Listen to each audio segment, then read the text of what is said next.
Hi my dears, welcome back to our channel. నేను మీ వాసు. మీరు ఎలా ఉన్నారు? ఈరోజైతే ఒక మంచి రెసిపీ అండి. ఇదైతే చాలా నచ్చుతుంది మీకు.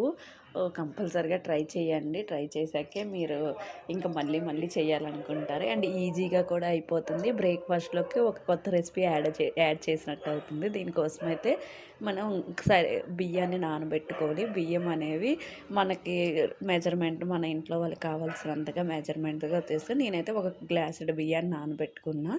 దానికి ఒక గ్లాసు పెరుగుతో మిక్సీ పట్టాను అనమాట. వాటర్ యాడ్ చేయకుండా ఓన్లీ పెరుగుతో మిక్సీ పట్టాను. మిక్సీ పట్టినాక అందులోనే కొంచెం సాల్ట్ యాడ్ చేసుకొని మనకి కన్సిస్టెన్సీకి తగ్గట్టుగా అప్పుడు వాటర్ యాడ్ చేసుకోవచ్చు. అందులోనే ఫస్ట్ అయితే కొంచెం ఆయిల్ వేసుకొని జీలకర్ర, ధనియాలు, ఎండుమిర్చి వేసుకొని కొంచెం ఫ్రై చేసుకొని కొంచెం చల్లారినాక చూసారు కదా వీడియోలో చూపించినట్టుగా కొంచెం చేతితో నలుపుకుంటే అది కొంచెం బరకగా అవుతుంది. దాన్ని కూడా అందులోనే యాడ్ చేసుకుని ఇలా దోశల్లా వేసుకుంటే పెనం మీద చాలా